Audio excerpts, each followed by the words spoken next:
बहुत समय पहले की बात है। एक घने जंगल में एक साधु महात्मा रहते थे। वे बहुत ज्ञानी और शांत स्वभाव के थे। लोग दूर दूर से उनके पास ज्ञान प्राप्त करने आते थे। महात्मा के पास कई पशु पक्षी रहते थे, लेकिन उन सब में उनका सबसे प्रिय था एक तोता। ये तोता बहुत ही चतुर और वफादार था। महात्मा ने उसे बोलना, सुनना और अच्छे बुरे की पहचान करना सिखा दी थी। तोता हर आने जाने वाले अतिथि का स्वागत करता और जब महात्मा ध्यान में होते तो वो पहरेदारी करता। धीरे धीरे तोता जंगल के सभी जानवरों में प्रसिद्ध हो गया, महात्मा का चतुर तोता के नाम से। एक दिन जंगल में एक शिकारी आया। वो बहुत शातिर था और जाल बिछाकर पक्षियों को पकड़ता था। जब उसने महात्मा के तोते के बारे में सुना तो उसके मन में लालच आ गया। उसने सोचा, अगर मैं इस तोते को पकड़ लूं तो इसे राजा को भेंट करके अच्छा इनाम पा सकता हूँ। रात के अंधेरे में वो चुपके से आश्रम के पास पहुंचा और तोते के पिंजरे के पास जाल बिछा दिया। मगर तोता सो नहीं रहा था। उसकी आंखें बंद थीं, लेकिन वो सतर्क था। जैसे ही शिकारी ने जाल बिछाया, तोते ने आवाज सुनी और अपनी एक आंख खोलकर सब देख लिया। वो चुपचाप रहा और सोचने लगा कि कैसे शिकारी को सबक सिखाया जाए।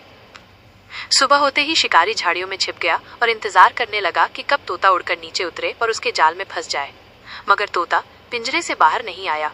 उसने शिकारी की उपस्थिति जान ली थी। उसने सोचा, अगर मैं उड़कर नीचे गया तो पकड़ा जाऊंगा, लेकिन अगर मैं शोर करूं तो शिकारी भाग जाएगा और महात्मा को नुकसान पहुंचा सकता है। तोते ने एक योजना बनाई। वो जोर जोर से रोने लगा और बोलने लगा, हाय हाय, मुझे तो अब पिंजरे से आजाद होना ही नहीं चाहिए था। जंगल बहुत डरावना है। यहाँ भयानक शिकारी हैं जो मुझे मार डालेंगे। महात्मा ये सुनकर बाहर आए। उन्होंने देखा कि तोता बहुत घबराया हुआ है। उन्होंने उसे शांत किया, लेकिन तब तक शिकारी वहां से चुपचाप भाग चुका था। शिकारी ने हार नहीं मानी। वो अगले दिन फिर आया और इस बार उसने खुद को एक साधु का रूप दे लिया। उसने भगवा कपड़े पहन लिए और माथे पर तिलक लगा लिया। वो महात्मा के पास पहुंचा और बोला, हे साधु, मैं दूर दराज से आया हूँ, आपके ज्ञान का लोभी हूँ, मुझे कुछ दिन आश्रम में शरण दे। महात्मा दयालु थे। उन्होंने उसे ठहरने की अनुमति दे दी।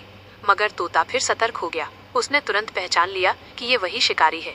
तोता बोला, स्वागत है अतिथि देवता, लेकिन याद रहे, जंगल के पक्षी बहुत चतुर हो चुके हैं। अब वे शिकारी को साधु के भेष में भी पहचान सकते हैं। शिकारी घबरा गया। उसने समझ लिया कि उसकी पहचान उजागर हो चुकी है। वो रात होते होते वहां से भाग गया और कभी उस जंगल की ओर वापस नहीं आया।